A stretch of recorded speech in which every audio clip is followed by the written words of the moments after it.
Hi guys, this is the What's New in Garage Hive video for February 2019, and there's actually a couple of changes that were introduced on the 1st of March as well, which we're going to go over. So I'm going to start by showing you our new documentation website, which is where we're going to run this video from. So the website is docs.garagehive.co.uk. Um, the documentation is quite light at the minute because we're going through the transitional period to Business Central. So we're actually writing the documentation for Business Central, but there is some documentation for Dynamics NAV as well. So from within this website, under Get Started, there is What's New, and this is where we're frequently updating all of the extra features, bug fixes, and add-ons for Garage Hive, just in simple list format, as sometimes accompanied with pictures. So we're just going to run through February changes and a couple of the March changes as well. Some of them I'll show you the examples in Dynamics, some of them I'll just run through the list and just explain. So start at the bottom. We've introduced the ability to have additional tiles. So far we've got awaiting parts and we have awaiting authorization. So they will be switched off for most of you. If you decide that you would benefit from these additional tiles, let us know, we can get them set up for you. It does require an additional work status code like the Ready for Collection one. We can also have various different colors on the schedule as well to match these tiles. The next change was the ability to modify time registration entries. Previously, we introduced the ability to change the end time. We've now introduced the ability to change the start and end time of a time registration entry. In actual fact, I believe on here somewhere, there is now, there's a document on how to adjust the time registration entries. So essentially the time reg is where all the technician's information is stored, and it's what Power BI uses, and it's what your resource attendance report also uses. And this document just explains how you can change the start and end time and the total time spent. So feel free to have a play with that. Be careful because it is the reporting side of the software. It will affect Power BI.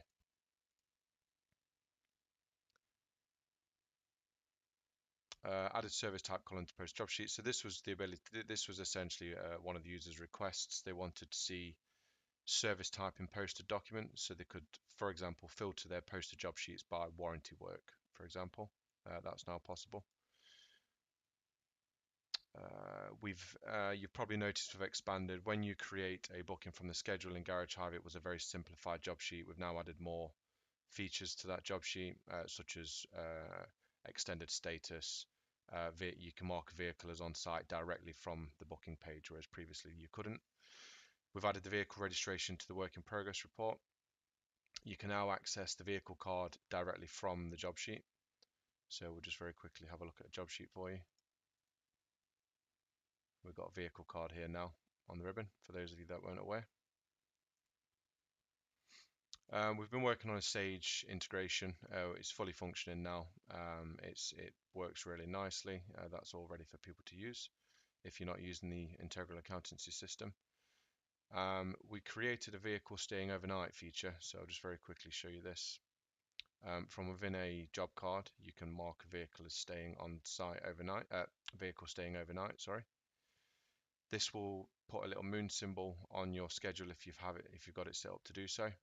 But more importantly, a technician from their device, this is a technician's tablet view, they can see which vehicles are staying overnight. So they don't need to hassle the service advisors to see what's staying. They can also see the key tags as well. So that's available from the technician's device. Customer account numbers were added to the statements, which was a request, quite a simple one. Okay, so we've added the ability to switch between the bill to customer and the sell to customer on a document.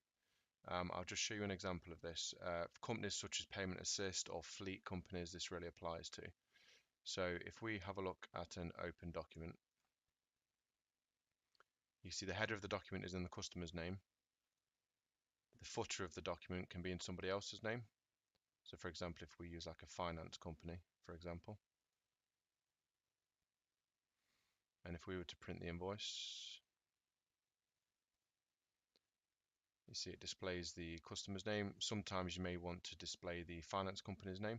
So I'll just show you where you can switch between the two. If the document's already been posted, if you go to posted job sheets, I'll just find one of these job sheets as an example, and you go to print the invoice. This is where you can change this to the sell to customer, so from the sell to or to the bill to customer. Now this won't apply to all of you, but the ones, for example, using finance companies or fleet companies, this will be very relevant. The document could be in the customer's name, but the fleet company wants it in their name. And in Garage Hive, you can actually apply two names to a single document.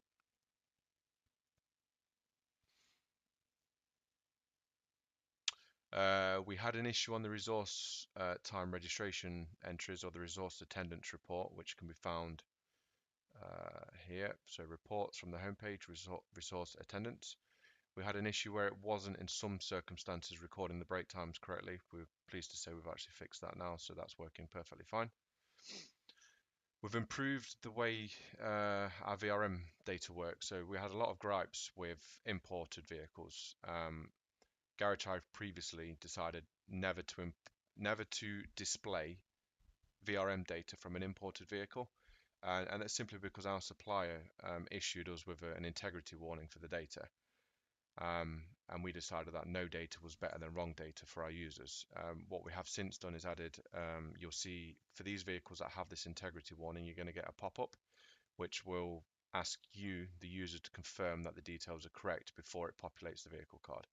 So if you get this warning now, the odds are the vehicle's an import or there is something suspicious about the vehicle, which means that our data supplier isn't happy with the data that they have. We've introduced work descriptions, so very simple to use. Again, we'll just open a job sheet and I'll just show you how it works. So from within a job sheet, you'll notice we have this button now. This will open up templates. To create a new template, you just select new. You give it a code, so we'll say demo. It's a work description template, and we'll say this is a demo template. And we can add the demo template to the work description. What you can also do is create multiple line templates as well. So you see that you can have multiple lines within a single template.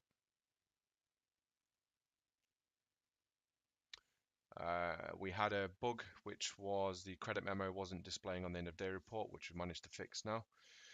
We've improved the customer addresses on invoice and statements. So on a previous change, we introduced an issue where the postcode was on the same line as the city. We've fixed it now, so the postcode is displaying below the city again. We've added a schedule of work document printout. So again, this is for the guys doing a lot of fleet work. It may be that your customer or the driver needs to keep a record of the work that's been done to the vehicle without actually seeing the financial side of the transaction. So if you have this enabled, you've got print schedule of work up here, and this will very simply just print out essentially, which is an invoice with no financial information. So it's a schedule of work. We've added extra fields to the vehicle card. So the brakes section of the vehicle card now has the brakes separated. So you've got front and rear types, front and rear disc and pad minimum thicknesses as well. That's accessible for the technician. We'll just have a very quick look.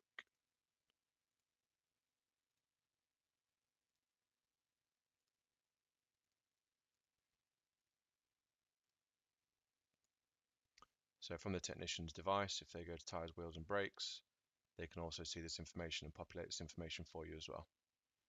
Or it can be done from the service advisor screen. Okay, so we've been working on the text message and click to call functionality. So from a job sheet or a quote or an estimate or a VHC, you have this button next to the phone number. If you click it now, it will ask you if you want to call or SMS. So we'll have a look at the SMS features. Again, just like the work description, we've improved the templates. There are now no restriction on the length of the text message templates. Just be careful because it will use multiple credits. So to create a template, you open up the template page and you can just create a new template. Instead of work description, it's an SMS template now. And to add a template, you just select and it populates the text message, and then you just send. Alternatively, you can use the click to call. So for those that have VoIP systems that have desktop software, if you select call, it will open up your click to call and you simply ring and it will ring your desk phone for you. So that can all be done from here.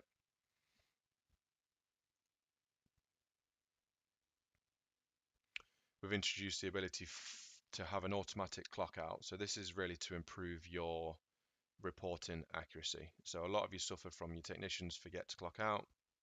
Perhaps you leave work early and you're not the one making sure that everybody clocks out, and you come in the next day and half your technicians are still clocked in. This obviously has a really bad effect on your utilization Power BI reports. So you can state a time where the system will automatically clock everybody out. Your technicians are free to clock back in if they're doing overtime. It's recommended that you set the time for about half an hour after you close. So it's more of a fail-safe than it is a just to become sort of a standard process. So if you want this setting up, unfortunately, it's not something our users can do. We have to do it in the back end of the system. But if you want automatic clock out set up, then just give us a shout. We've added extra data to Power BI. So previously you could report from labor descriptions. We can now report from labor numbers for those of you that are getting quite involved with your Power BI reporting. We've improved the SMS and email reminder system. I strongly recommend you watch this video. There's a lot of functionality behind it. I'm not going to go into it today. I'll put a link to the video in the description of this video for you to have a look at.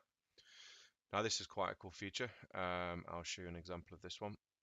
So if you open a job card, you've probably noticed this pop-up for vehicles that you don't have the data on, or if the MOT is expiring soon. Previously, you could just go to the vehicle card. Now you can actually refresh the VRM data, and it will only refresh the MOT data, which is significantly cheaper than the full VRM data. So if you press this button here, it will just update the vehicle card for you. We'll open the vehicle card, and this is why we're getting this warning here. So if I updated the VRM, MOT VRM, this will just give me a new date here. So you'll be noticing that on the pop-ups on the job sheets now. We made a slight tweak to the external accountancy export, and we very recently just added the brake horsepower to our VRM data. So you'll notice now that on a vehicle card, under engine, we now have brake horsepower as well. So that's the changes. Keep an eye on this documentation site. I'll keep this what's new updated very frequently so all of our users can see the newest features. This only includes the features from January because there are just way too many just to go for a backlog. Yeah, if you've got any questions, just give us a shout.